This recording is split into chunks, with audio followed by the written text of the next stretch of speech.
We are live, My Mr. eyes Vega. dead. He said, my eyes twitching. Why you got to go live now? Yeah. And my bad. He did it on purpose. I sure did. We're sharing it to the Facebook groups here. You guys join us if you haven't seen us before. What's going on, Rob? How's it going tonight? It's going good. It's my eyes acting up. Well, cool. We have got a packed, chock full of nuts, whatever you want to call it, show tonight. So we're not going to waste a whole lot of time before we get started.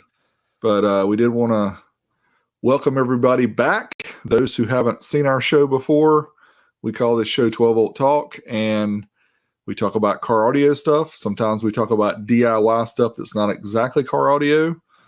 Sometimes we'll talk about battery technology, which is related to car audio, but we do all that stuff. But just want to kind of give you an idea of what we do. And we just talk, and then we'll look at your comments. And if you stay around after the show, we talk about BMX. So there's that. And if you don't know what BMX is or why we talk about it, then get out of here. You need to stick around. Don't ever watch again. So you can understand. You have to understand. Oh, man. People these days don't get outside, so you don't understand that we didn't have computers back in our day when we were kiddos. We had them, but we just didn't play with them all day because we didn't have the internet. No. Plus, our parents locked us outside and said, don't come back in the house when my stories are on. That's true. Made us stay away because we were too loud. Oh. All right. Well, quick shout out before we get into it. Hey. Jay-Z in the house. El Fuego. Jay-Z killing it. $10 light to fire. You the man right up front. Ginava, you do the same way, brother. Thank you for your support. Rob, I'm going to turn over the mic to you. We can get this party started. Talk about some CES 2020. And I'll be right back because I'll be waiting for you. All right. 5, 4, 3, 2. Welcome to 12 Volt Talk, episode 70. It's your boy, Hi-Fi Vega, and today we're talking about CES 2020, the future of car audio. I'm joined, as always, by the man, the myth, the legend. Some people call him Willie Williston. Some people call him Big D. He likes to call himself a big dummy sometimes. What's up, D? Oh, what's going on, Rob? I was just lip syncing a little bit for you because I knew exactly what you were going to say, and it was nothing bad. I didn't see. I was just focused in on the camera. He gets the paycheck afterwards to not say anything bad. But no, this is exciting times, brother. This is 2020. How many times have you written 2019 this year? None. I've been good this year. That was my New Year's resolution. Well, I did it on my last amp dyno test. People said, "Would you get that amp last year?" I said, "Oh, got him." The people don't even know the struggles we went through to get that video uploaded. But Rob knows. It was definitely a challenge, and I still screwed it up in the end. So be it. Video turned out okay. It's getting some pretty good feedback. But today, we're going to talk about CES. But before we get to 2020 CES, we're going to do a little throwback. We're going to throw it back to the peeps who know what's going on. CES 2000. Remember them days, Rob? Yes, just after all our computers were supposed to ruin the world. Yeah, so here's a Car Audio and Electronics magazine, and this is from May 2000, because you have to remember the magazine cycle, there were several months behind because the magazines were dated several months ahead, if that makes sense. Maybe it doesn't, but anyway. So the May issue had stuff from January. It's just because that's how the time delay was. And hopefully we'll have somebody on here in a future episode we're trying to get who used to work at one of these magazines, and they're going to tell us more about how that stuff works. But needless to say, CES 2000. Rob, what was going on big in 2000? Do you remember anything? That's cheating a little bit because you can see it at the bottom of the screen. Yeah. See, I'm not even going to mention that. Okay. We just started getting the MP3 players out and big. And then, because Napster was big, right? Yeah. Napster was huge in 2000. Napster and LimeWire, and I was on there because I was still just barely out of high school at this time, and I was ruining the internet for everybody in the house by getting on LimeWire. Yeah, well, I only downloaded things that I had purchased before that I was just too lazy to rip to my computer. So I'm not sure what everybody else did, but anyway, that's how you're supposed to have done it, right? But let's talk about something from 2000. It says now would be a really bad time to buy an amplifier because why? JL Audio coming out with amplifiers, the Slash series. You remember that? Was that their first amps that they come out with? Well, they had some Made by earlier in the PPI? 90s. Yeah, but those were the PPI. Yeah. These were the true JL ones. And they made those amps for so long, man. Those are solid for our first run of your own amps. That is a solid amp. No doubt. The 300/4 and the 500/1, I think, were the first two.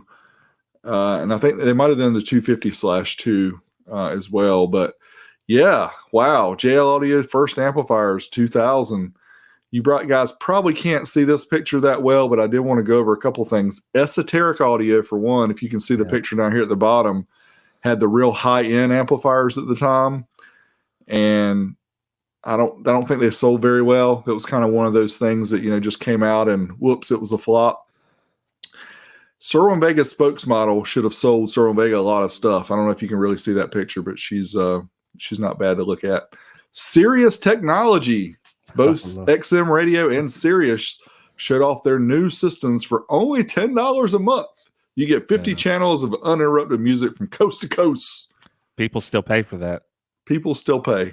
Yeah, they sure do. And why? Because you can get all that and more. I don't know. Hey, and DEI's new amps won Best of CES. Wow. 5-channel is good as it looks. I don't see that looking that good. It looks just like a regular amp to me. I guess anyway. Anyway, we'll switch forward a little bit more. AlumaPro. Rob, you remember AlumaPro and those subwoofers with the aluminum cones? How much you could drool? Absolutely loved them. I had some Alchemy 12s, and I had the Alusonic 12s as well. So I had quite a few of them. That's good stuff. And the other thing that was big in 2000 was Class D full range. They're talking about a true full bandwidth 20 hertz to 20 kilohertz Class D amplifier, because around this time, the only Class Ds you would get will be sub-amps, right? Because MTX hit the market, Mats, there's a few other. I think Rockford was just starting to get into Class D at this time. And yeah, that was the big thing. Hey, guys, get ready because Class D full range is coming. Yeah, for sure. And the guys that wonder why we hated on Class D or we stuck with our ABNs for so long, this is the reason why. Because when Class D first come out, it come out as a sub-amp only. And to be honest with you, they didn't sound that great. That is for sure. And we got a great comment from Sam Bearvids here joining us from the UK. Thanks for joining us, Sam. Big respect to JL for designing a bespoke, clever, high-quality circuit from scratch rather than copy-pasting an ancient design. And I believe Bruce McMillan from PPI was the head of JL amplifier design back then and still is today, I think. Somebody correct me in the comments if I'm wrong. I think right. Yeah, I think he is. So shout out to Bruce for your designs. So here is the other big announcement from 2000. The Kicker Square Solobaric subs. And look, they're trying to explain it up here on the chalkboard why the square is better than the round. So why aren't y'all believing this? They told you right there. The teacher's telling the people in the class, looking at them, they're looking at magazines. They're probably looking at something else, not Kicker stuff. But yeah, they've been square for 20 years. That's a long time. Must be doing something right. Oh, yeah. I mean, when those come out, and I've told the story before, but the salesman really hyped me up. It's like, yeah, these square subs, and it's one of the first slot ported boxes I'd ever built. And he's like, yeah, you can't use a round port with a square sub. It's like the waves aren't going to work right. And, here I am. I'm still pretty young. And I'm like, okay, this kind of makes sense, I guess. And the slot ported box worked well. So I was like, yeah, I guess he was right. Well, the best part about it is when you cut out the opening, right? You just have to cut a square. You don't have to. No, that's actually a nightmare. I will say that. Like cutting that square out versus a round circle is tough to get the radiuses on the corner right. So use the templates that come with it. Use the templates. Yeah. Yeah, so there's another picture of the Solar Bear sub. I know this may not be good enough for y'all to see. MTX had some amps as well at the time, the Thunder series. What else do we have? Pioneer had new navigation systems with OLED displays. And then Memphis Audio shows a cutaway of their latest Is that the Mojo? subwoofer. I believe it is. Yeah, I think so. Yep. Oh, and then the statement of the year for 2000 CES. You could very well see a digital amp that's no bigger than a red brick making 1,000 watts mono into a standard 4 ohm load. Oh, he's a regular Nostradamus right there. Yeah, regular Nostradamus. Yep. There's the MTX ad. Kicker, they actually tested the subwoofer in this issue, which was pretty cool. So anyway, I just wanted to do a quick throwback. We actually have a lot of stuff that we're going to show off for today, talking about CES 2020, but I thought it would be fun to go back 20 years because the year 2000 to people like Rob and I doesn't seem like 20 years ago. No, it doesn't. Yeah. I mean, I've got a kid that's about to turn 18, so. We getting old, man. Yeah, man, we're old. Too old. That's all it is to it. Well, here's one of the surprise announcements. And I don't know if you guys are ready for this. But guess who's back? Alpha Sonic. AKA the new Rockville. What? And why does Rob say they're the new Rockville? Let's take a look at their website. Because Big D tipped me off and I was like, yes, you're spot on. We got personal headphones, we got pro DJ speakers, we got Bluetooth speakers, we got wireless microphones. Oh yeah, then we have car amps and subwoofer enclosures and subwoofer drivers and other things that you can get from your Chinese catalog. Yeah. You know, Skip has a good comment. He says the 1980s will always be 20 years ago to him. Me too, brother. Me too. Yeah, that's when you know you're old, when something 40 years ago seems like 20 years ago. But what can we do about that? But yeah, Alpha Sonic is coming back in full effect with, I don't even know. Where do you even go with that one, Rob? I mean, we're just going to have to wait and see what they do. Obviously, it's they're getting a lot of Chinese products and kind of slapping their name on it. I could be wrong, though. Yeah, I don't think you are. Yeah. Let's see. Let's move on to something a little more exciting. Oh, man. This right here was my CES announcement of the whole show. When I seen these batteries, I was like, man, I got to have one. And we got teased of this way back months ago when we talked to Scotty and we had him on the show here. He was talking about modular designs and, you know, things like that. But wow, just had no idea of what they were releasing. And the really interesting thing about this, these are LTO, lithium titanate oxide, and they come in 2 volt, 12 volt, 14 volt, and 16 volt modules. You can strap them together. All kind of neat things. 688 for the 12 volt, 10 amp per hour. They say 5,000 to 8,000 watts for that model. And that's a 15 amp hour, correct? I can't see on there. Is it a 5 amp hour? It says 10 amp hour. 10 amp hour. Okay. I'll try to zoom in. I don't know if I don't want to make it too. So if I'm right, these are the skib cells. And they're capable of like a 20C discharge rate, or not 20, I'm sorry, 60C discharge rate. So, yeah, they're pretty cool. Yeah, it's pretty interesting. They have a different version which has a lower C rate, which are designed for deep cycling type loads as well. Yeah. So again, this is very exciting for car audio guys because the way you're looking at this is you can get one of these, and maybe for just a standard upgraded system, may not have to have a high output alternator, and because these have so much discharge rate, so much capacity built into them that if you got 2,000-3,000 watts, usually you'd have to put a couple extra batteries in your trunk and maybe think about upgrading your alternator. But yeah, it may be revolutionary. And they compare well to like 100 amp hour standard LTL battery. So even though they're 10 amp hours, that don't let that fool you. The C rating or the discharge rate is so high that for the peaks of the type of music that we use or the type of application that we use, it's very good for that type of stuff. And they're about $200 or $300 cheaper, maybe even a little more than that, than the every other 100 amp hour LTL out there. So, yeah, it's interesting for sure. I know that they're doing a giveaway with Everyday Audios, and that's okay that they jumped and got Scotty to come on first to do the giveaway. We're not salty in any way. Yeah, not at all. Except we hate you, Skip. No, just that. As long as I win, that's all good. If I don't win, then it's on. Oh man. So next, that's very exciting. The X6 Power stuff, by the way. Hopefully we'll get Scotty on in a future episode. We can talk about that because I'm sure a lot of people here are interested in learning more about those.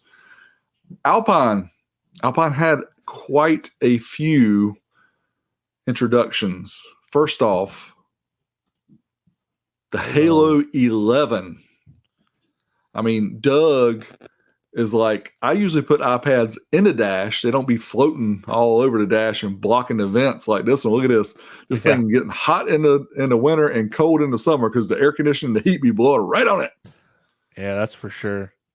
You think they could have used a better vehicle with a lower... I do. I think we could have chosen one that maybe didn't have the two vents like right beside the unit. But hey, they're actually, if you look at the, I know the newer Kias that have the big, it's either I think it's a 8 or a 10-inch screen, but they look a lot like this because they kind of like they're floating. They don't look like they're built in. But yeah, that to me is it's like a single DIN with like a floaty piece, right? Isn't that how they work?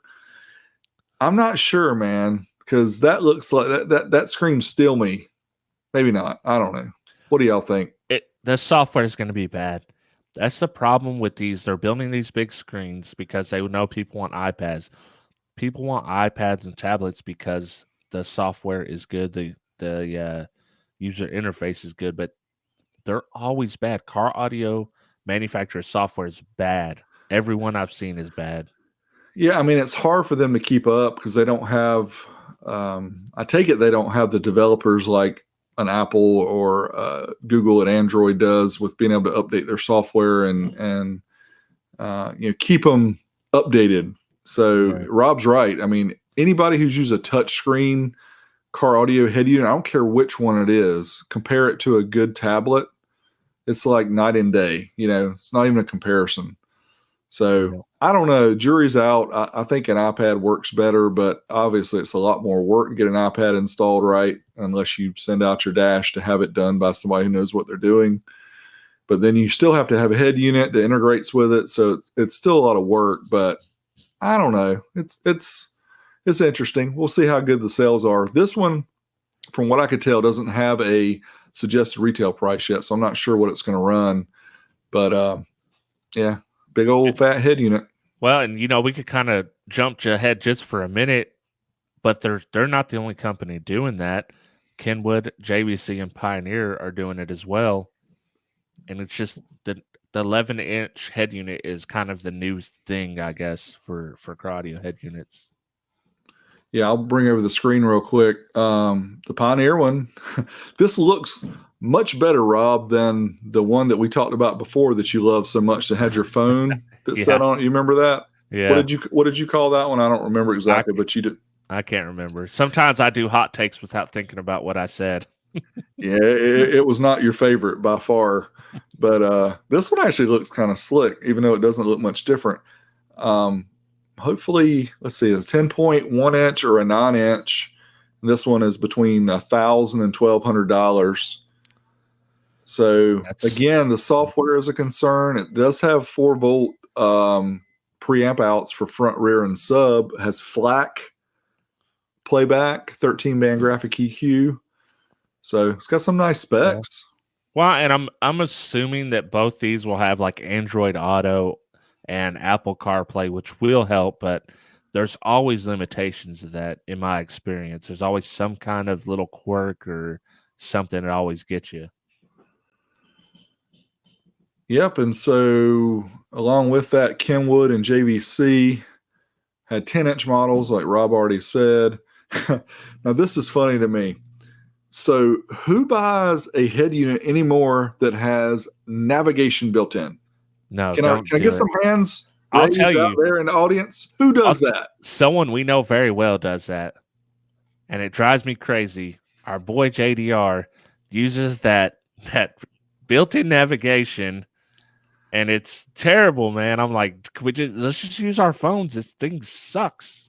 Dude, if you haven't used Waze, I know you're sharing your life and your miles per gallon and how fast you're driving and your whole life with Google, but you're doing that anyway.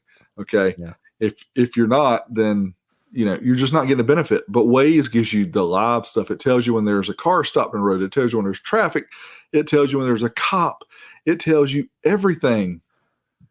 So use Waze and forget this built-in navigation crap. I'm sorry. Why would you need to know if there was a cop?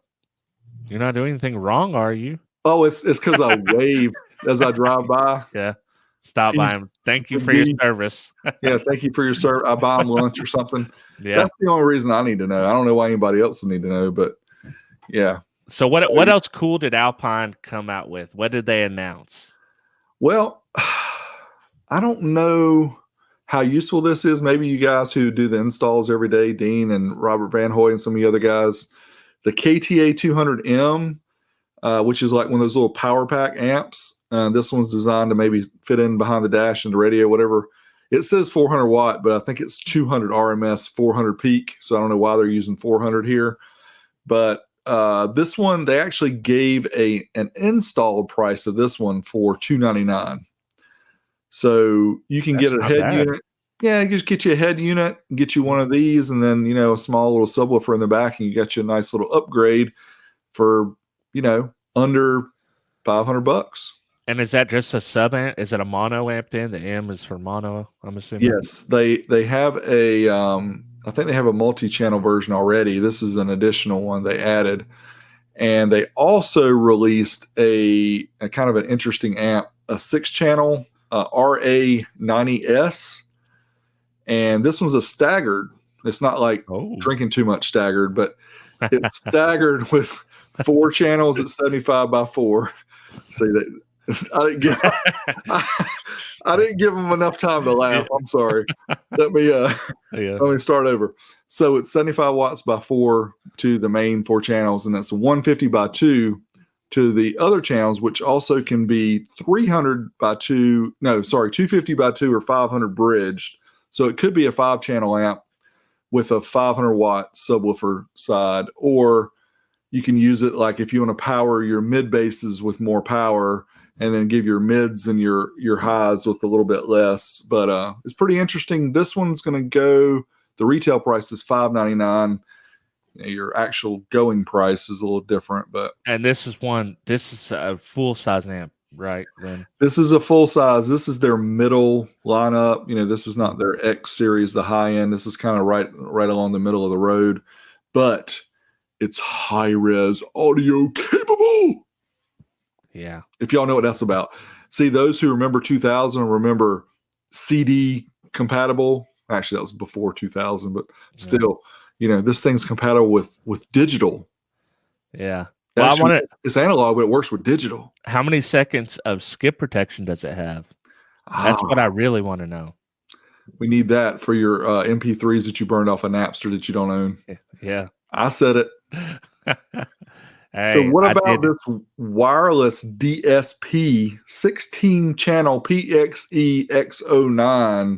processor from Alpine? And I apologize for the pictures. I did not get up with Alpine beforehand, unfortunately, and get product shots. So I had to do snapshots of these from the You for don't the know Mr. videos. Alpine? I don't really have a contact at Alpine. So Alpine, Yeah. hit me up so you can send me some stuff. But yeah, this looks pretty interesting. Although, Rob, it is, get ready for this, $13.99 is the retail price for this. But Oh, yeah, 16 that's a little bit. channels, it mixes. So if you hook it into an OEM system, you can it'll actually sum all the different channels and give you a clean signal. Bluetooth connectivity, you can actually do the setup on your mobile device or do it through USB on a PC. It looks pretty interesting. We'll leave all the links in the video description below. If you guys are watching on Facebook, make sure you go to youtube.com/12etalk and check out the video there, because we'll have all the links you can click and go check out these other videos and products and stuff we talk about, so that you won't miss anything in case we did. Yeah, I mean, the street price on these, I'm sure, is going to be a little less. And if you think about it, like a Helix Pro is going to cost you like $900. So maybe they'll be in that range. It's a cool looking product, I think.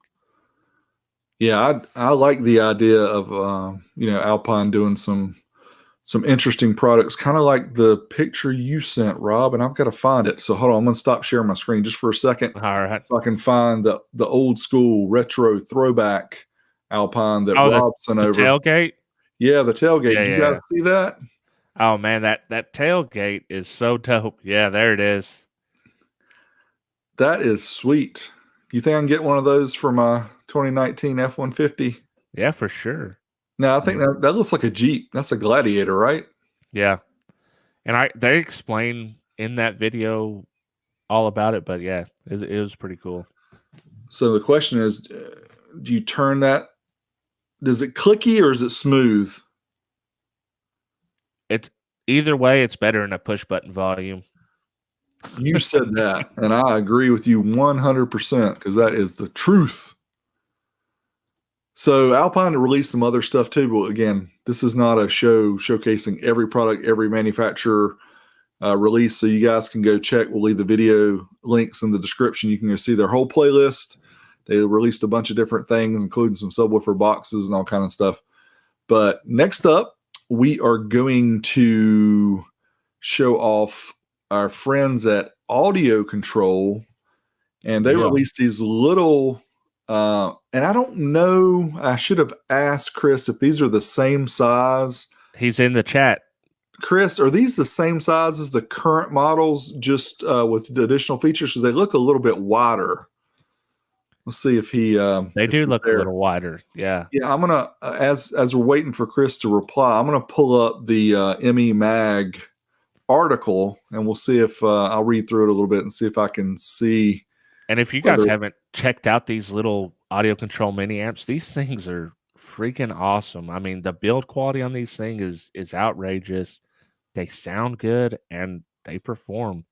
They're So little. the one you had one, Rob. You had, what was it, the 300.1 that you played with? The 301. Yep. And so they have them so you can get the 300.1 and the 300.4, and you can put a panel between them and have a little small 5-channel. Yep. That's pretty slick. Can.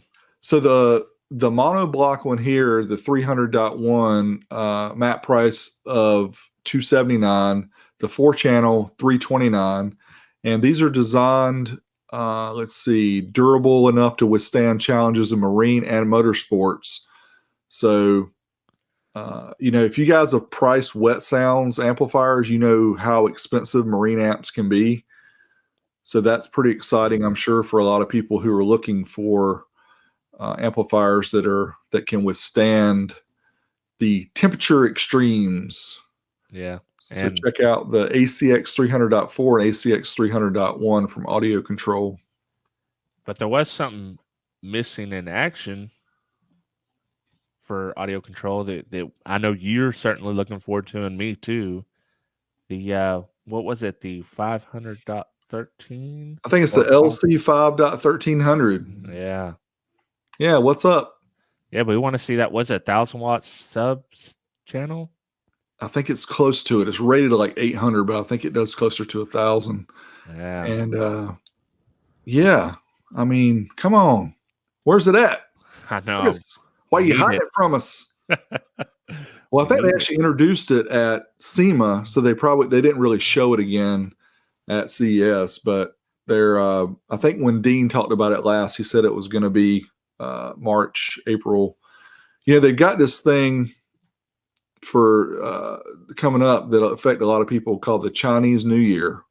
Yes. If you don't know what that is, look it up, because a lot of the plants shut down for weeks or a month at a time and nothing gets done.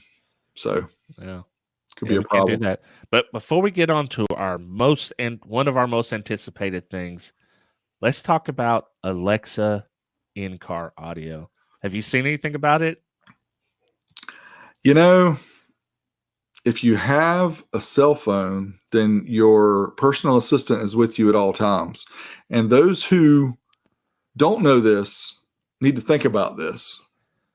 When's the last time you've had a conversation with your wife, your friend at work, your whatever, and then pick up your phone later and you start scrolling through Facebook and you see an ad about something that you were talking about at lunch? Yeah. These fools are listening to us nonstop.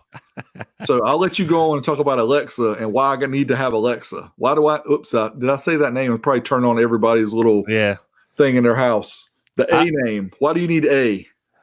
I guess for hands-free driving would be the only excuse, because I guess you could do it on your phone, but your phone's not going to control your stereo, and it's going to be a big mess. And, you know, to be honest, I really don't like voice assistants because you got to do it. And it's, if you're talking on your phone out in public saying, Alexa, do this, or, you know, Google or whatever the case may be, it's a nightmare. But in a car, I do see some use for it. If you want to change a track without having to look at the knob, turn the volume up, skip in a podcast, I think it could be useful. Okay. I'll go for that. Javier, thank you, sir. We appreciate you as well. Thank you so much for tipping us here in the tip cup. We do appreciate you guys' support throughout the year, for joining us, for engaging with us, and for sometimes dropping us a few bucks when you have it. We do appreciate that. But back to the Alexa, the A thing. Yeah, do you have those things around your house? Do you have the little smart home devices and all that?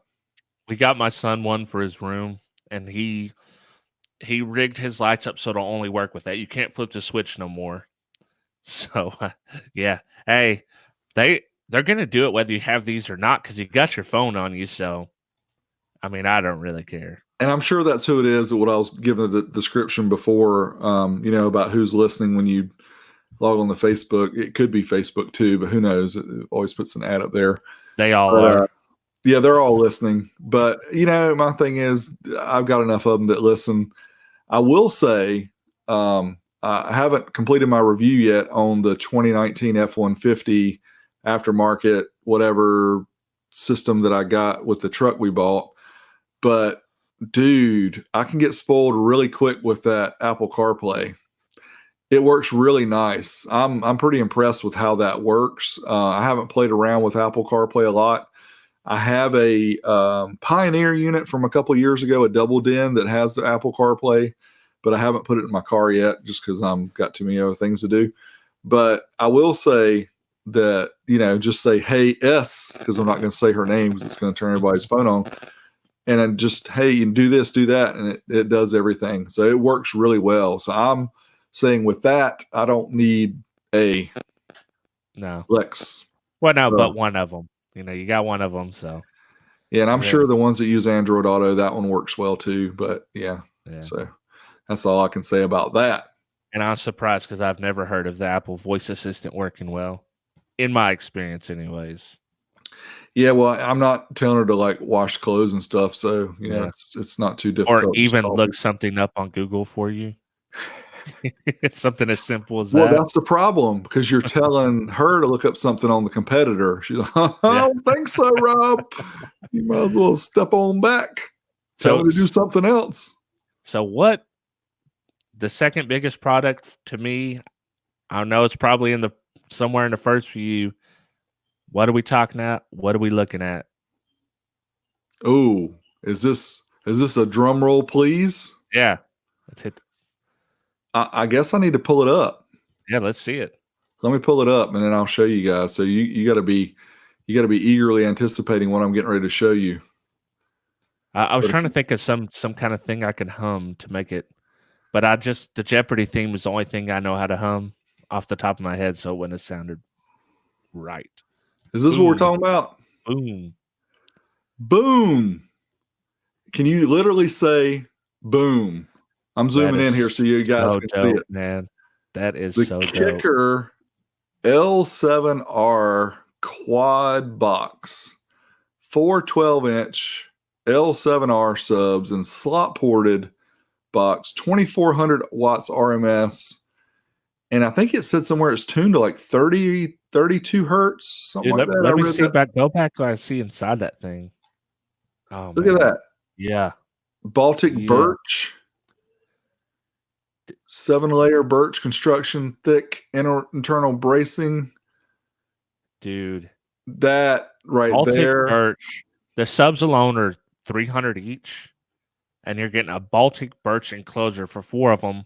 2 manufacturer specs with bracing, lined with acoustic material for $1,500.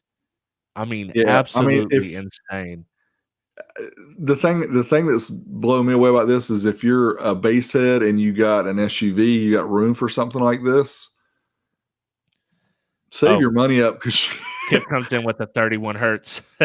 31. So clear. It's possible to do sub 40 hertz. Yes. But yeah, that's really exciting. Rob and I have just been goo over this since we saw it. And a lot of people can say, oh, you can get 4 Sundown 15s and blah, blah, blah, and have my friend Bob build it for less than that. Sure, you can. But what's impressive here is a company like Kicker, as big as they are, as many markets as they serve, getting serious about this. I mean, nobody else is doing this. Yeah. Savard did it back in the day. Rob and I talked about that earlier. Back in the 90s, they had a box with 4 15s. It had like mids and it had horn tweeters and everything.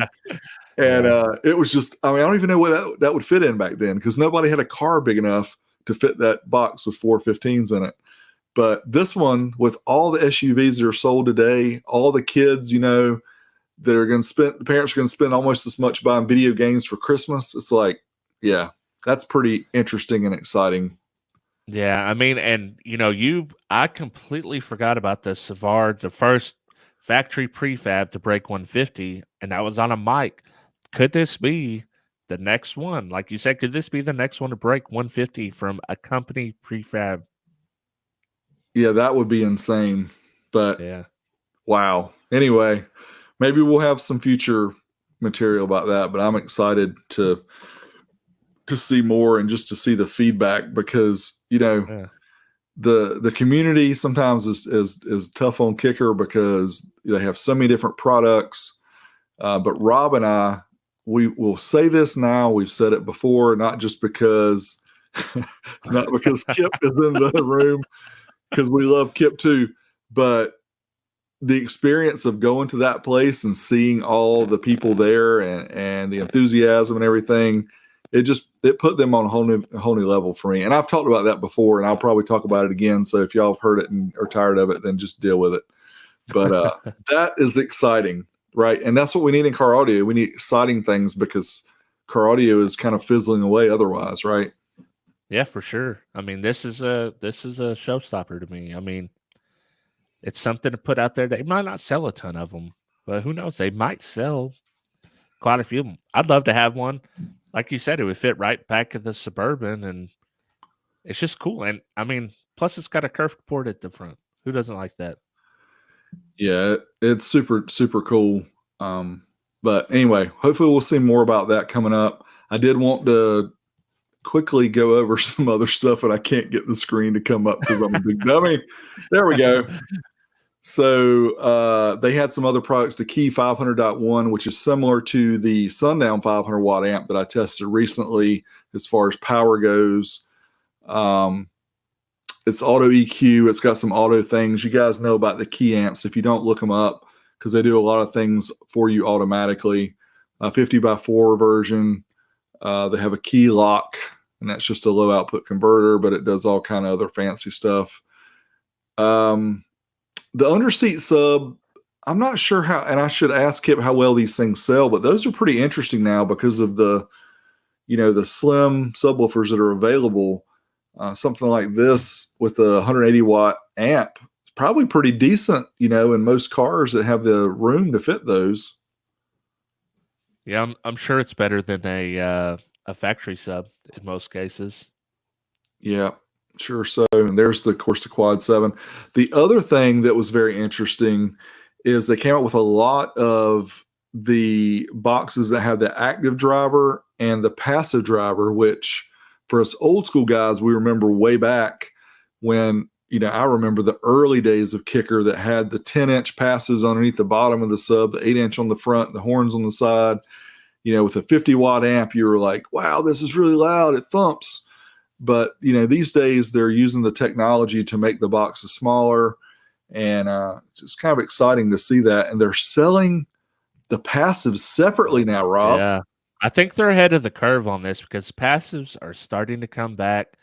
Like you said, it's a way to get your box smaller, and you kind of get that ported output, but with less space with a passive radiator, and they're just cool looking. So I think they're ahead of the curve on this, and I think you're going to see some other manufacturers do this as well. And I just posted a quick comment that Kip said the HS8 is one of their most popular selling SKUs. So that's the underseat 8-inch version of that sub. Wow. So that's cool. And the rest of it is those coaxials and stuff. So I'm not going to go through all that, but you guys are welcome to check out the Kicker site, and they've got all kind of good stuff as far as their new products. And big shout out to Kip for sending me a lot of this information that we can use for the Kicker releases, because that makes things easier.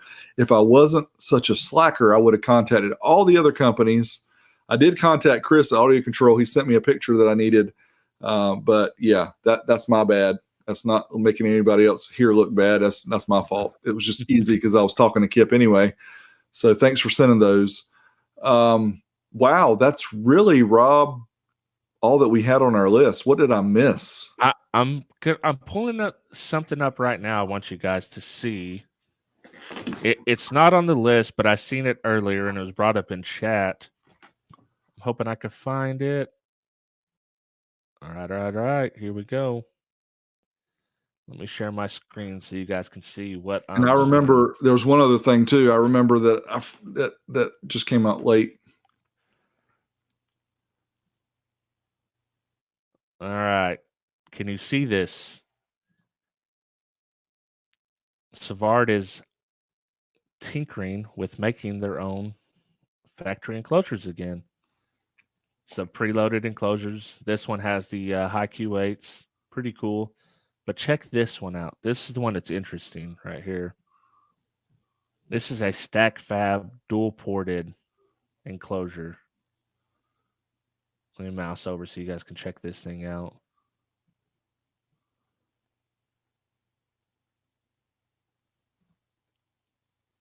So 2 questions. Yeah. Why is it $285 when that sub costs $69? And why is it not a buy it now? Why have I got a bid? Lucas, you're slipping. I think these are prototyping these, and they're seeing what they want to do with it. But this one, this is not just a regular enclosure. This is CNC cut stack fab 3/4 inch at a time. So that's how they get the unique shape and everything on here, as you can see. Yeah, that's pretty unique. Yeah. It's like a bazooka box sitting on a platform. Oh, I'm sorry. Man. Will, shade. Lucas, I love y'all. Throwing shade. I've got a box of 4 of these high Q8s, and they are incredible. Yeah, Those check are this awesome one out. subs. Yeah, pretty solid. That is very solid. They've got some new stuff coming out too. I didn't see they weren't at CES or anything, but I know they've got some new models of, is it the Haiku or the Pro or the Wrap? Maybe one of each. Something anyway. They're coming out with new sizes coming up. But here's something, Rob, that somehow fell off of my list, but I did want to show people because this is like, what? This is one of those things from CES that you're just like, what? And why did I keep saying what? It's because you see it and you're like, what? And what is this? It's a car speaker. Yeah. So this is, and I assuming it does like the tactile stuff, kind of like Honda does with their bed speakers in the truck. Is it just uses the panel as a speaker? But oh yeah, they talk about, oh, this is, concert quality sound. And I don't know, anybody in the chat who was at CES, did anybody get a demo of this? The Third Era, thank you, sir. What up, fellas? This is by Continental, the same ones that do the tires. It may be a different division, obviously, not the tire division. I'd be throwing no rubber all around the inside of your car, but maybe they are. I don't know. It's a unique design to use the panels. Why not, right? The panels are already in there. And I mean, the panels typically make noise when you put any kind of high performance stereo in there. So I don't know, man. I don't know. I'd have to hear it myself to, I'll reserve judgment. Well, speaking of that, if you're Ford and you have a premium sound system, then your panels still rattle. I'm not happy about that, by the way. Oh yeah. Yeah. That's a sad day where you buy a brand new vehicle with a premium. And don't get on me about buying a premium system. It was just in the package of the truck, the color of the truck we wanted. So, and it was we saved money. They said you shouldn't turn the bass all the way to 10 either. So come on, what's the 10 for? But hold on, with the new factory premium systems, you don't just turn the subwoofer to 10. You have bass, you have mid-range, and you have treble. So you have 3 bands that you can adjust. No fader other than front to rear. You can't control the subwoofer by itself. So I'm sorry, I want to turn the bass up. That's all I do. Slide it over. Feel the bass, huh? Feel the bass, like Michael Magic Mike. This is a cool pick. I don't care what anybody says. I don't care if it don't work. Whoever did their graphic design work did it right. I think that's so cool. Okay, sorry, I'll get off my soapbox about the Continental tire, whole car audio sound and technology. I got to make sure to put that link in the description so we can post it so people can go read about that, because I'm sure everybody is really excited, just like I am, about having panels rattling with concert quality sound. Do we need to talk to Ford about that? Ford and who's that? Bang & Olufsen? Yeah. They got the bang part right. Yeah. Bang and Rattleson. That bang and rattle. So we do got a little time, and I was going to say this for the after talk, but let me just share this now and get your guys' take on this. Either this is kind of like an April's Fool's type joke, or it's genius. You guys let me know what you think. One or the other. Put your votes in the comments, because I want to know if you think this is a genius or this is April Fool's material. Rockville come out with Rock Gaff, black gaffer's tape. They pretty much do everything. So maybe it's a genius because, you're going to use this if you're doing like a concert setup. What do you guys think? What do you think about this, D? Does anybody who use gaff tape use 2-inch wide gaff tape? Because I never use 2-inch. I usually use 3 or 4-inch gaff tape whenever I've done anything that required gaff tape. I wonder if they got different sizes. I don't know, but I see that's 2 inches. 2 inches wide, it's no good. I mean, you can only do like a single small cable. I need a big one so I can do multiple. But yeah. Speaking of that, Rockville Sam, where are you at? Yeah, we've seen him. He's in the everyday audio chat, man, but he's shading us now. Shading us. I don't know why. Yeah. What do we do, Rockville Sam? Let us know. Quad box meets Prius. Yeah, I think we should see that quad box in the Prius. Although if the quad 12-inch sells well, they might have to go to a quad 8, quad 10, quad 15. We're going to have to keep putting smaller subs in there because you can't fit. I mean, how much room does one have to put subwoofers? Well, if you got an SUV, you got enough room. Yeah. Well, Rob, I sure thought we had enough content that we were going to go well over our time. I think we're just so enthusiastic about everything we were talking about. We just went through it kind of quick. And with that said, what I'd like to do, since we do have a little bit of time, is anybody in the comments who went to CES tell us about what you thought, or if you experienced anything we talked about here today, or Eric wants to know if the tape is CEA rated. There's a tape rating situation, I'm sure. We just don't know who it is. So BN Audio says, I'm bolting some audio exciters to the underneath of my dashboard. He must work for Continental too. Maybe that's how they do it. Yeah. That's my guess. Let's see what else we have here. I had a great idea and I completely lost it. Well, while we're trying to figure out new comments and things to fill in our hour, apologies. I'll give everybody, talk about CES drama. They talked about that last night.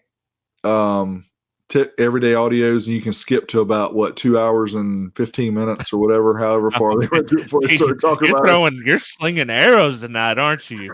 You getting Savard. I woke up and then midnight had struck the clock, and Fade was still rambling on about something. But oh my gosh, yeah, we don't. Rob and I don't keep up with that. All we know is somebody got mad at somebody, and somebody said they were going to do something next year. And I've seen a little bit about it, but we're not. That's really not our crowd. We don't get into the base head drama. Yeah, we leave that for other people that like to talk about it. So, and their mamas. Now, see, you're slinging them now. Yeah. We're in rare form. Well, I was going to give a real quick explanation of sometimes the way things work with us, the way we do videos. So I released the Sundown mini amp video. I always do it a day before with my Patreon supporters, the people that pay me for the videos I release. So I did it and I got done with it and I sent it to Rob and everything. And then I was like, I forgot to put the credits, because you have to put the credits with the people that support you, because that's part of your Patreon thing. Hey, I'm going to put your name in here if you give me more than $5 a month or whatever the number is. And so I totally forgot. So I went back in, I edited the video, added in the Patreon supporters. I added in some extra people like Bobby Gately, the guys who did the clear box for me, which was super cool. And I re-uploaded it, and I had both videos, because if you guys use YouTube as far as a creator goes, you know how when you want to put in more your video description and all that, if you've already got a video that's got all the content, you just copy and paste it. So I had two screens open, and then I went to Facebook to make a post about the video that I was going to release that night at 6 o'clock. And usually when you go to post on Facebook, if you're posting it as a page, it asks you, do you want to schedule this post? Well, I got to the end where I hit post, and it just posted. It didn't ask me, did I want to schedule it? Oh no, my video is live on Facebook, but it's not live on YouTube. So what does Big Dummy do? I go over to YouTube, and I'm on the wrong video. I'm on the one that I released for the Patreon people that didn't have the scroll and didn't have the extra ads and all that stuff in it, and made it live. Sent it out to thousands of people. The wrong video. It happens, man. I had to upload my video twice yesterday or the day before, so yeah. Big Dummy Central. It happens to the best of us. I didn't mean to skip somebody's comment about CES there. Sorry, I was telling my... He said he prefers SEMA over CES, and I showed that because we plan on trying to make SEMA this year. I would love to make SEMA, and I really don't care that much. I like to watch other people's comments about CES. Yeah. Yep. Yep. So what we need to do, we're already planning on it, hopefully, is doing the old school meet in Texas close enough to SEMA that we can kind of work it into the same vacation. Yeah. That's That'd be the dope. kind of the plan for 2020. If we can get that to work. So That's the that's what, plan. I think it'll be awesome. I've never been to SEMA. yeah, I've never been to SEMA either. So we will definitely try to do that. Well, Rob, we have talked about CES 2000, talked about the original square subwoofers all the way up to the quad square subwoofer box 20 years later, Yeah. and well, everything in between. We didn't go over, I think Rockford released some of the Prime amps. They re-released those as kind of a new style, and they have the little DD1 type thing built into them. I somehow neglected to put that on our list here, but those models were released at CES as well. And I'm actually looking at getting a couple of those in to test, but they're kind of boring because they just kind of do what they say they're going to do and all that stuff. But I like the new designs every now and then. So Pastor Jack says new audio pipe amp. Did they release a new amp at CES? I don't know. They're coming out with 18-inch subs. I know Bass Cop was shared that on Facebook that they're going to do some 18-inch subs. So, and their subs are pretty good. If you guys haven't played with them, they're not bad at all. Dean and Fernando keep info on that Alpine DSP on the Hush for some time now. Thanks for sharing. There's a YouTube video. Yeah, definitely the coverage that Dean and Fernando did after CES 2020. Rob and I talked about doing it anyway for the 12 Volt Talk Show, but those guys, I mean, they do so much content. It's hard for us even to keep up with them, but they put it out all the time. But they did a really good one because he had all the photos, and he even created like a slideshow that he put all the content in for all the new stuff that was released.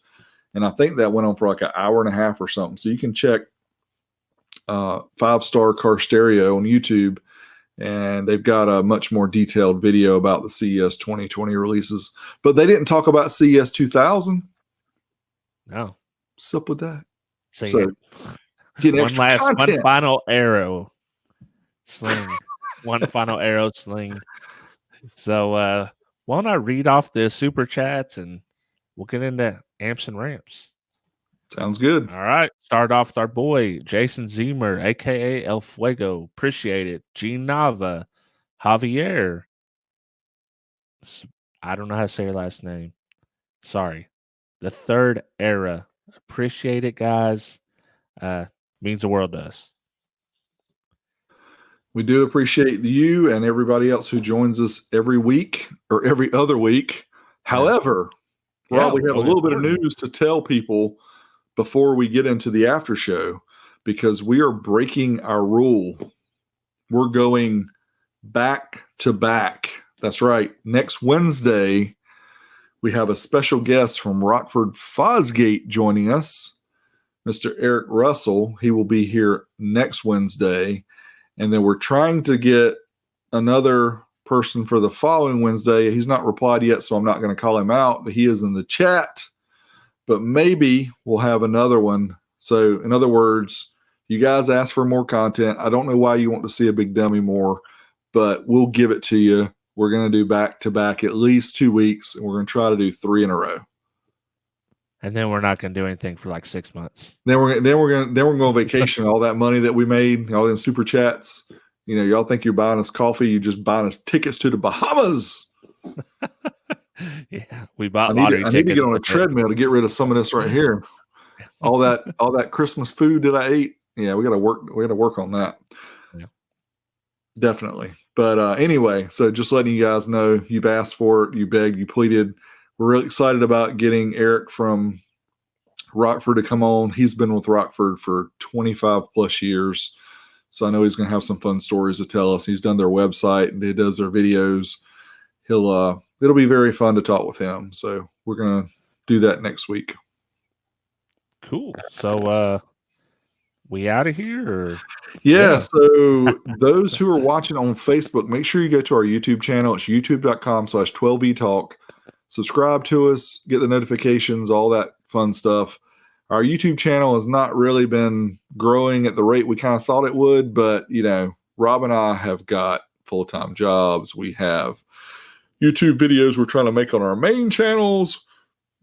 We're doing this for you guys. So if you find any benefit in what we're doing and you like our content, you like the interaction that we have with you here, we do appreciate you joining us. Share it with somebody who you might think likes it. I can't talk tonight. But also, if you're not available to watch the video part, that's fine. You can go to Google Play, Apple Podcasts, Spotify, and there's a lot of other podcatchers where it'll show up. Just do a search for 12V Talk, Hi-Fi Vega, or Big D Wiz, and we'll show up. And you can listen to us on your way to work, on your way to the mall, on your way to grocery store, whatever you want to do. And you don't have to look at my big ugly face. You can just hear me talk and Rob talk. That's what we recommend if you don't want to see me and my screen. Do it. And my blurry screen that I try to share with y'all. Do it. But seriously, thank you guys as always for watching. If you are hanging out with us here in the chat room, stick around because we will engage you. We're going to go back through all the chats and we're going to just have fun talking with you guys for a little bit. Talk about some BMX, as Rob calls it, amps and ramps and all the kind of fun stuff. But as usual, till next week this time, not 2 weeks. Check us out next week. Eric Russell from Rockford Fosgate, Big D, and Hi-Fi Vega. We are out of here. Later. Short version. Bye. Peace. All right. Reminder for next week is set. Oh, Tony. Tony, that would be a great guest. Tried to get Tony. I will keep trying to get Tony. He agreed, but we just couldn't get a date. And I'm going to keep trying. When are we doing a 12-volt talk Caribbean cruise? I've never been on a cruise, believe it or not. I haven't either. Yeah. I don't fit in those little rooms. I have to be in a fancy room, and I don't even know if they have fancy rooms on boats like that. Side gig. Jag. Do I want side gag? Do I want to tell this one? Think about it. I will. Put on wax. So I hit 100,000 subscribers. What was it? A few months ago. So I made a bet with my daughter that if I hit 1 million by the time she reached a certain age, I'm not going to say what it is, I would take her to Australia.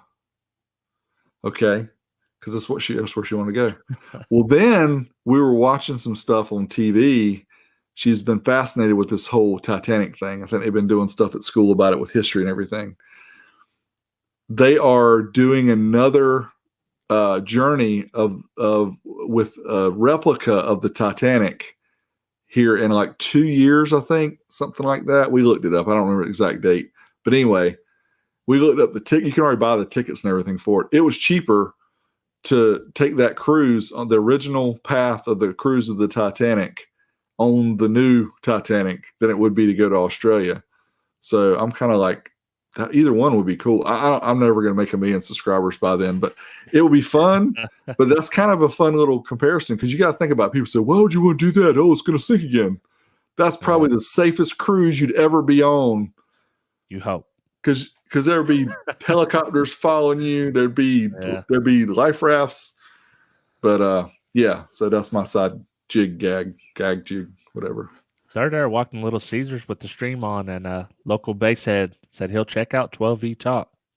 One at a time. Heck yeah, we bro. own 70, brother. You got some catching up to do. And I'm down with Little C's too. He's getting that. What do they call that? Pick up and go? Yeah. Hot and ready. See? There you go, Kip. Yeah. Yeah. I need to share a story about that. Yeah. Kip's got some stories. Kip's full of stories. We learned that on the walkthrough. Kip's a cool guy. You guys are really you dig Kip on as a guest for sure. Yeah. Yeah, he definitely I know he's been for kicker for a long time too. So um, he's got a lot of stories as well. But yeah, y'all remind us whenever we were able to get Kip on here to tell us about the square subwoofer story from 2000 CES. Yeah, see, Oh, even third Ed agrees. His campfire stories were awesome. That the people that didn't come back for the campfire, you missed out. We had good times at that campfire. We ate s'mores and we had a good time. hot rod. So did I share the pictures, Rob, to everybody to show the hot rod being taken away? Uh, It was, it you was a shared it with sad me. it was a sad day. That's all I'm gonna say about this right now. Oh, here he goes. He said take her to the Titanic Museum in Pigeon Forge. We were just we were in Branson Sunday, and they got one there too. So yeah, you could do that. All right, what have we missed? Let's go back and see. This is funny. Oh my gosh, dude, if we could find that guy, I would totally have him on this show, man. Can you imagine how interesting Oh, that guy would be on there? yeah, we just have to have our finger on the bleep. That's I a mean, class. that's That's a half the fun. classic, man. That is classic. Oh boy. Oh man. Yeah, the old school meet, the Texas one, I enjoy the one here in North Carolina, but the Texas one to me is more of a vacation type thing because it's a getaway. And last year, I don't know that we'll ever top, having the 2-day meet, which we really in the beginning were like, oh, it's too much. We want to hang out, but we just had such a fun time. And then going to Oklahoma and going to Kicker, even though it was kind of a whirlwind tour for Rob and I, because I had to drive to Tulsa and fly out and all that stuff, and only got like 2 hours of sleep, but it was so worth it. That was so much fun. That whole experience, it was like going to Wally World and it was open. Yeah. Didn't have to get arrested to ride the rides. That was we drove 3 cars up there. The mass airflow sensor on my truck was messing up, sending my truck into reduced power mode. If you guys have ever dealt with that, you know what kind of nightmare it is. So I thought I had another one because I'd been having trouble with it. Swapped them out on the way in Dallas in the middle of rush hour traffic. So I do that. We get on the road. It's good for like 50 miles, 100 miles. It does it again. Finally, I pull over at O'Reilly's, pay $120 for a new part, and we're fine the rest of the time. But yeah, it was a journey. Yeah, that I'll tell you, I don't miss that traffic, and that was on a Sunday. Yeah, when we left to get out of Dallas. Dallas is and that's the only way we could go. We tried to find a route to kind of go around. It was just no good way that we could find to go around it. But yeah, going through Dallas is a nightmare. I don't like that. But yeah, we had to drive 3 cars too, which kind of sucked because we couldn't all keep up together because Rob was having problems, and then you just get in the wrong lane. And anyway, we all made it. I think his funny part is they actually only were like 15 minutes behind me, and I was going on the highway, but I ran into a couple roadblocks where they stopped us for 30 minutes at a time. So that held me up. But Rob got the scenic tour through the countryside. Yeah. They, I guess since we were behind, we got the route, Google rerouted us off and it actually took me through my wife's hometown, where she was born and all that. So I kind of knew the area a little bit, but then, yeah, it wasn't bad. Oh, yeah, but along with that, with a tape handle. Oh Lord, wait! There's rated tape. I don't know how they rate tape, but we'll have to look into more that. gain on the tape.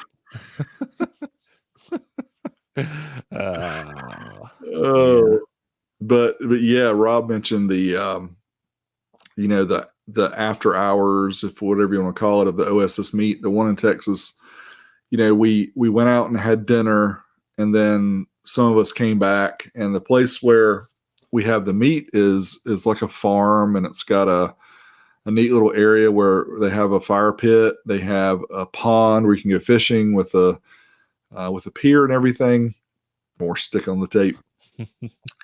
But yeah, just hanging out afterwards. And, we thought about it. And those of you who've been here before know this. So I don't let it be repeat myself too much, but just a reminder. Next year, I think we're gonna charge people for entry if you want to stay after. We're gonna have the food catered in, because we had so many people. Even last time, it was like 35 or something people going to eat, and they tried to put it all in one bill. And they looked at me, and I'm like, I ain't paying for everybody. I looked at Kip. Kip said, I ain't paying for everybody. I looked at Chris, and Chris wasn't there. So yeah, no, we that doesn't make sense with that large a group of people. Plus, you want to be able to hang out and move around, and you don't want to go in and take over a whole restaurant when you can have it catered. So that's kind of what we're planning on doing next year. That way, everybody can just kind of stay when it gets dark and just hang out and leave whenever you want to. Yeah, that's the best way to do it. When everyone's there, we got space, we got room. We can turn our radios up. We can just have a good time. And actually, the worst thing, I don't know, this is total side jag, but I absolutely hate when you go to a restaurant or a place looking for a quiet place to talk, and they got just whatever music blaring. You can't even hear yourself think. It's no good. Yep, no good at all. Excuse me. I see a note here for Christian meetup at Slamology. I'm probably not going to make Slamology this year, so it's no disrespect at all to Slamology or to the people that go. But we pick and choose very tightly the events that we do, because Rob and I both have families, and we already have planned vacations that we do with our family. So the OSS meet, there's 2 of those we do per year. Between that and possibly SEMA next year, I'm not going to be able to probably go anywhere else. So I'd love to go to Slamology one day, but it's not happening this year. Yeah, me too. But you guys, get good video and pictures and stuff for us. We appreciate it. We'll go one day when we're retired, and we don't have a real job during the day.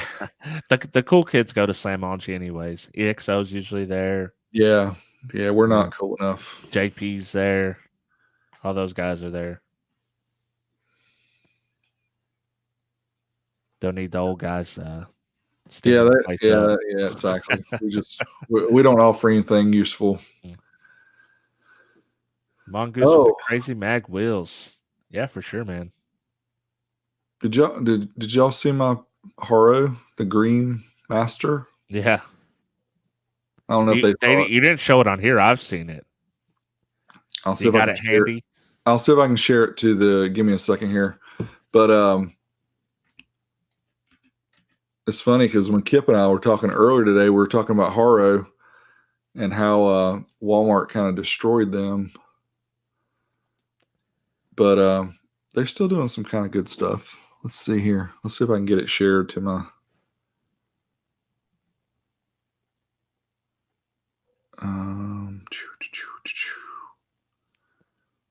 Haro Revo with GT rims.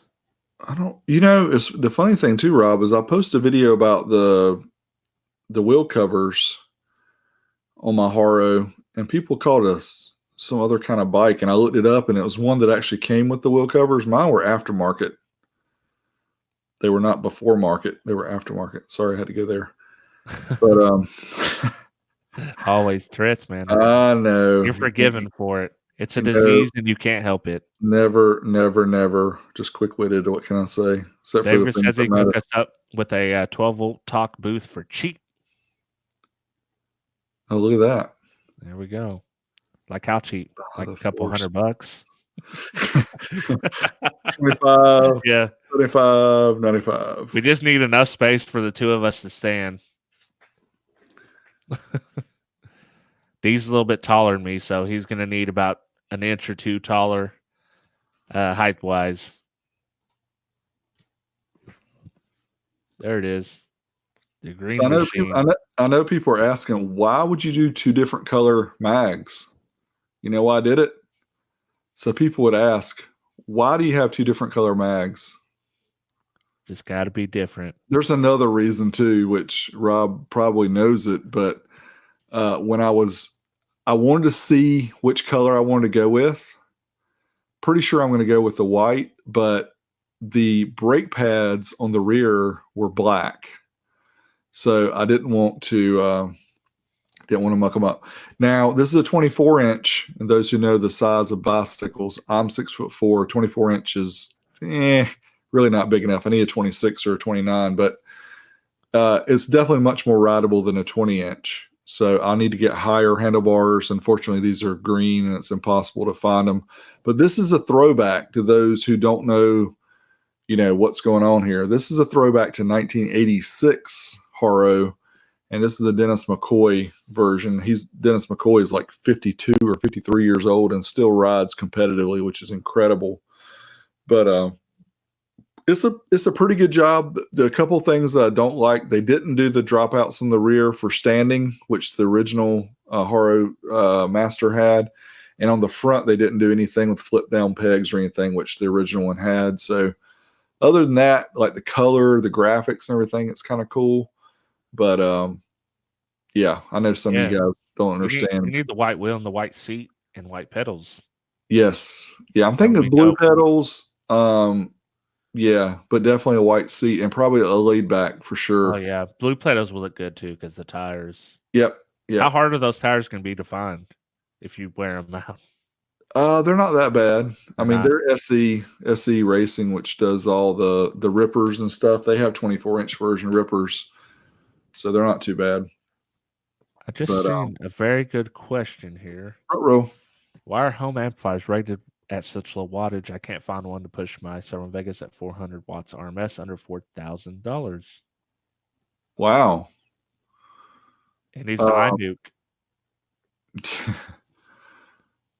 Well, I mean, it didn't do what it was rated, did it? No, but what are you talking about pushing? Is it Serwins? You talking about your tower Serwin Vegas, or are you talking about your subwoofer Serwin Vega? Because I'm sure he's talking about towers if it's home. But they have subs. They have like 12 and 15-inch subs in those. Yeah, they do. There's plenty of amplifier choices out there that are not that expensive. Some of the guys are definitely going, yes, monoprice monolith. They're well under 4,000. Those are like, what, 12, 1,300, 14. It depends on how many channels you get. Crown XLS 1,500 is a good one. Yes. But, yeah, there's a lot of, I mean, you must be going to like the high-end stores looking for stuff. Or just like Mary's saying, the PA style amps, because he may have been looking at the actual, like the Yamaha or the Harman Kardon, and those are very expensive. Or the Krells or the whatever, some of the other brands. Yeah. If you are looking that way, might I recommend the Emotiva? Those are dope, and they put out a lot of power, and their quality. And the guys that started that company were involved with car audio before they started that company. So, fact tip of the day. Factoids. Yeah, but those monolith amps, man, wow! And when they put them on sale, that's a superb buy. Yeah, and you're never going to see super high power because you have 30 amp service at a plug for your whole room. So depending on what you're doing in your room, I mean, you're not going to have a 2,000 watt amp. Yeah, I think most of them are 15 amp, but yeah. Well, maybe I'm just talking about my house. Yeah, because I had to make sure that there was a 30 amp in this room, just for that reason.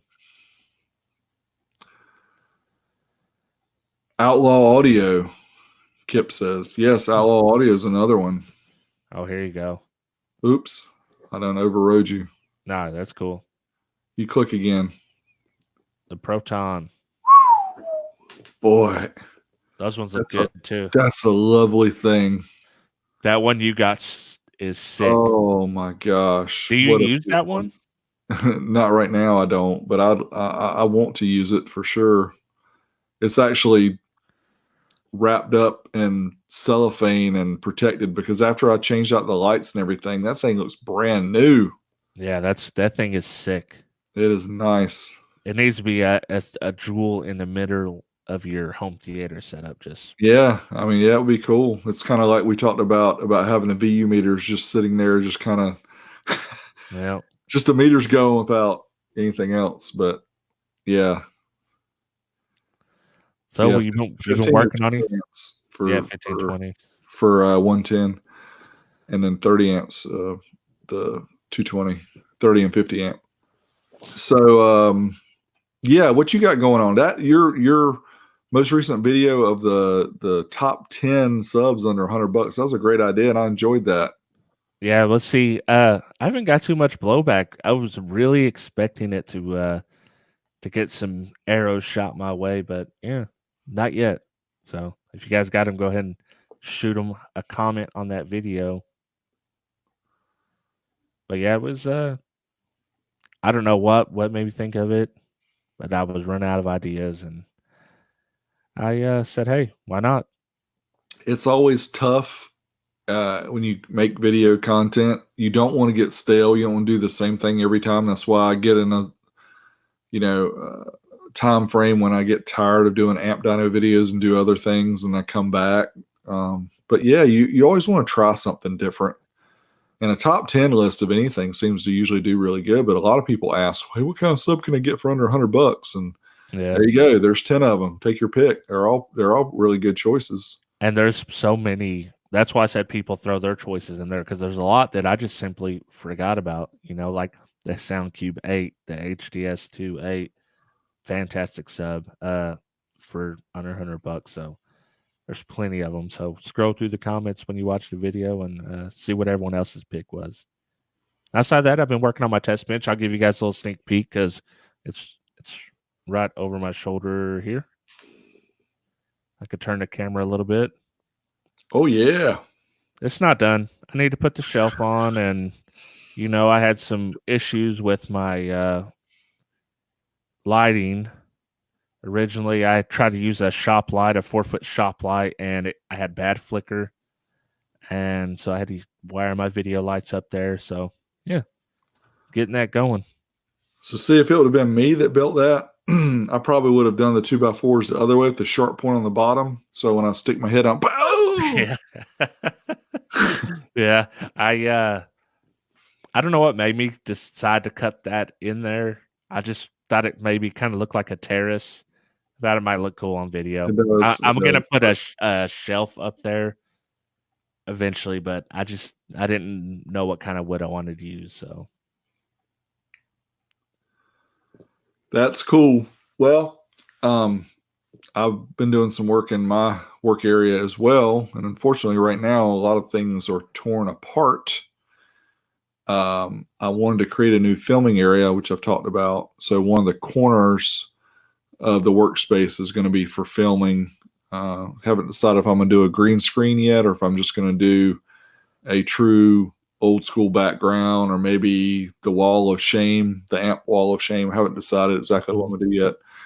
But I got a lot to do. Got a bench to build. I've got some more electrical wiring to do first.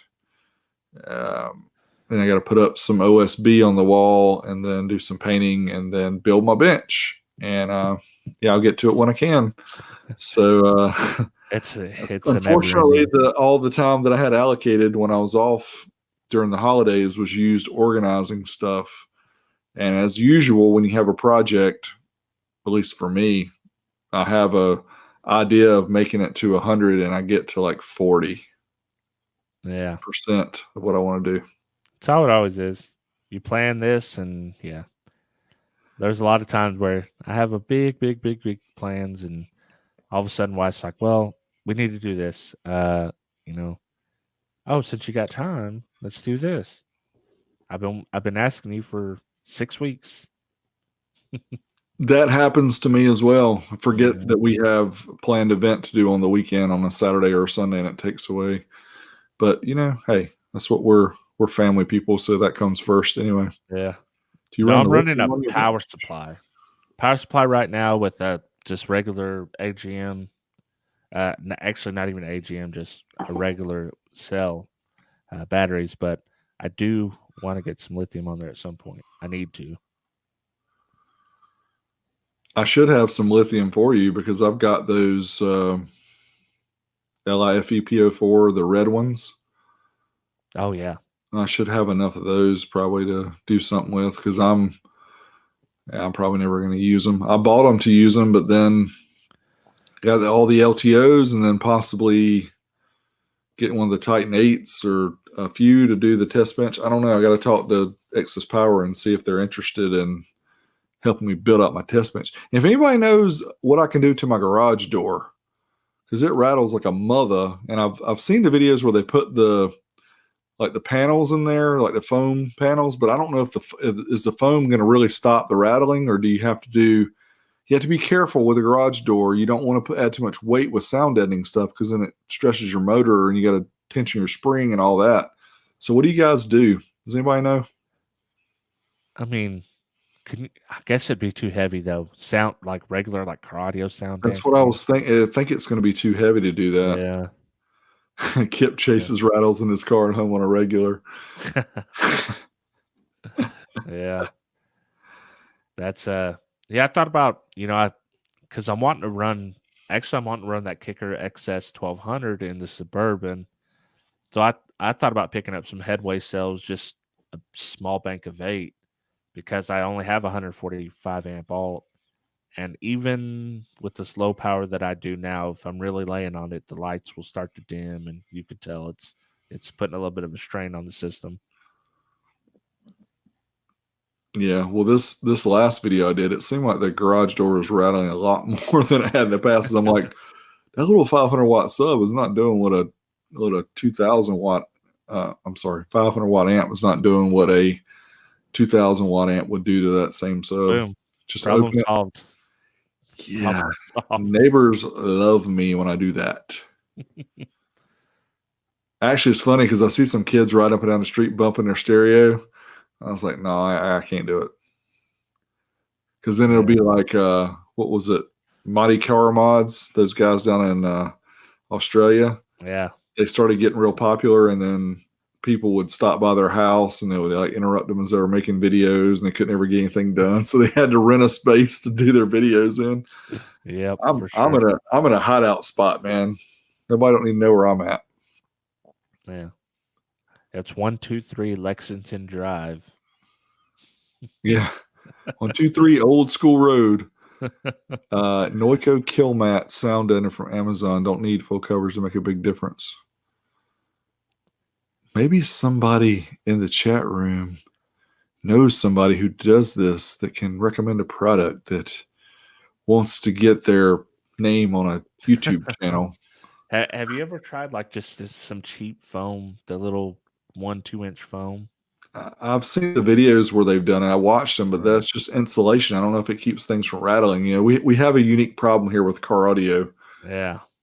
We rattle stuff, and they try to do useful things when they insulate garage doors, like keeping hot out and cold in kind of thing, or vice versa. I will say that those work great for echo, so there's that. But I don't know about the rattle. The garage door already weighs like 300 pounds. Sound mat foam board and seal with HVAC tape. Hang some old comforters in there like a curtain. I love these. I love these yoga mats. He said they're deadly. Well, I ain't even gonna go there. Because if I go to Walmart, I'll see people wearing yoga pants, and I don't want to see that. Especially the ones you see at Walmart wearing them. No, man, I ain't gonna put LEDs on that old Suburban. I think that's I put where it goes. I put LEDs on my Sequoia. Yeah, I'm sure your Sequoia is a lot better condition. I know it's a lot better condition than Suburban. My Sequoia is a 2001. My Suburban's a 2000. See, ain't that much difference only a year. Oh. All right, gentlemen, are we done? I think so. Stick a fork in us until next week, because we will be back. Yeah. Next week with with Mr. Eric Russell from Rockford Fallsgate. Rockford Fallsgate. Yeah, should be a good one. All righty. Well, we shall chat with you peeps next week. Same time, same place. Yeah. No break. Peace. We here. Peace out. We will see you Later. later.